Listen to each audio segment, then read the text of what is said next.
everyone. My name is Kazushi Izawa. I'm a pediatrician at Kyoto University Hospital in Japan.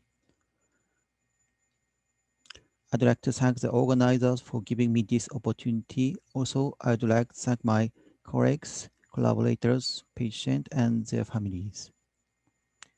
In Japan, there are at least 8 patients from 6 families. Age of onset is from 2 months to 13 years old. All the patients had low or absent ADH activity in their serum. We did genetic analysis, and there are 2 patients who had only one mutation. In regarding to treatment for inflammation, all the patients treated with TNF inhibitors and inflammation was well controlled. 5 patients had central nervous system manifestations. 4 had cerebral infarction, and 3 had intracranial hemorrhage. But after the initiation of TNF inhibitors, no patient suffered from central nervous system manifestations. All the patients had some cutaneous manifestations. 7 had livedo racemosa. 4 had non-specific rashes. 3 had Raynaud phenomenon. We did skin biopsies in 2 patients. The sample from patient 4 showed interface dermatitis with predominant infiltration by neutrophils, but no evidence of vasculitis. The tissue sample from patient 7 showed vasculitis of small to medium-sized arteries. 2 patients had acute phase myositis. In patient 2, STIR sequence MRI revealed abnormal signal intensity, and muscle biopsy showed medium-sized arteritis.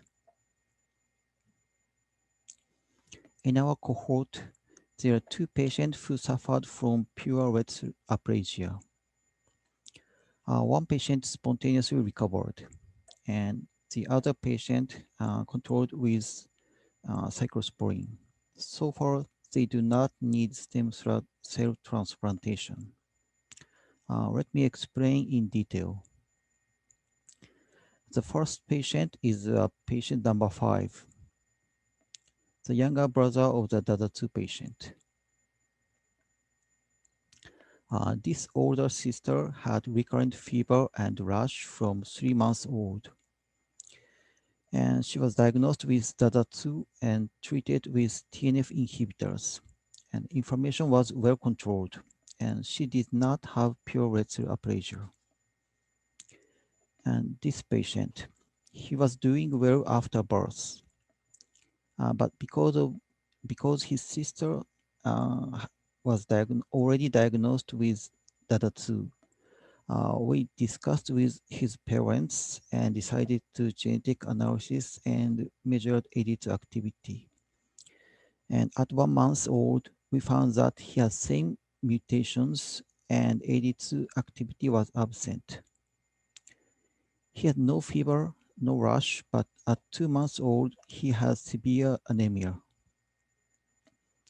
And we did bone marrow test and found that his erythroblast was absent, and we diagnosed him with pure red cell aplasia.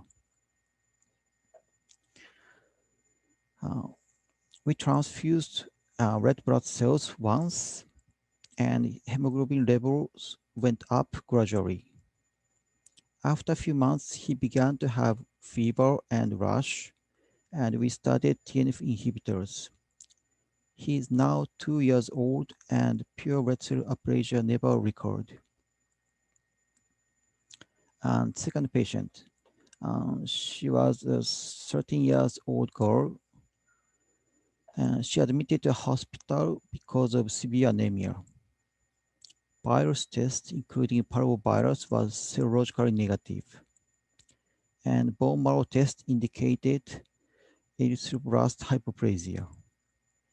And she was diagnosed with pure red cell aplasia. Because she was dependent on red blood cell transfusion, we started cyclosporine. After hemoglobin levels recovered, the dose of cyclosporin was tapered. And 10 months after diagnosis, the patient self-interrupted cyclosporin treatment. And 6 months later, her hemoglobin levels went down, and cyclosporin was started again, and her anemia improved. At the age of 17 years, we tested AD2 activity, and it was absent. And she was diagnosed with ADADA2. Because her hemoglobin level remained at around 12, cyclosporin has been tapered, and currently she is taking 0.5 milligram every other day. So her anemia is controlled with very low dose cyclosporin. There are some reports that some patients needed hematopoietic stem cell transplantation, and we don't know why, but fortunately, our patients didn't need hematopoietic stem cell transplantation by now. There's one patient who had compound heterozygous mutations, and one of the mutations was at the end of the exon 4.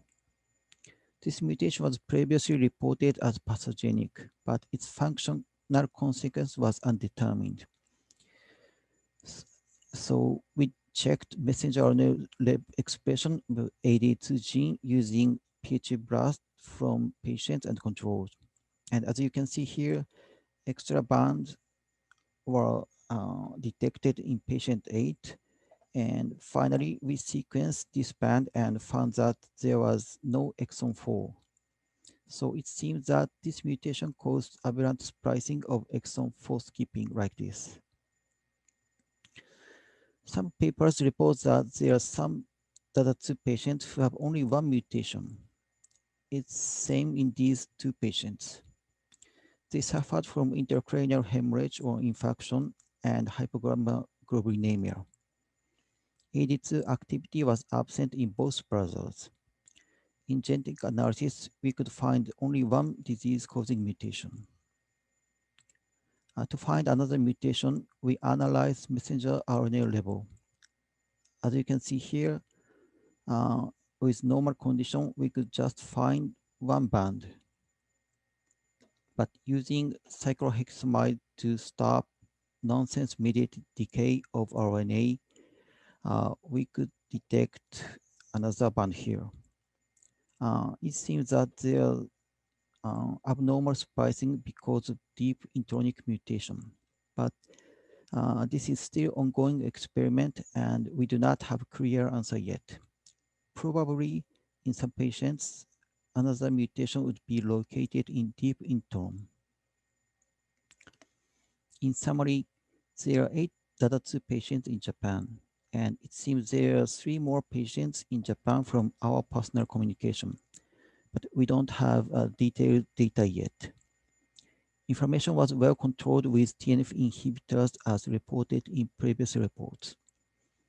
In 2 patients, pure cell aplasia was improved spontaneously or controlled with cyclosporin. The splice site mutation resulted in exon skipping. Probably in some patients, another mutation would be located in deep intron. That is all, and thank you for the listening.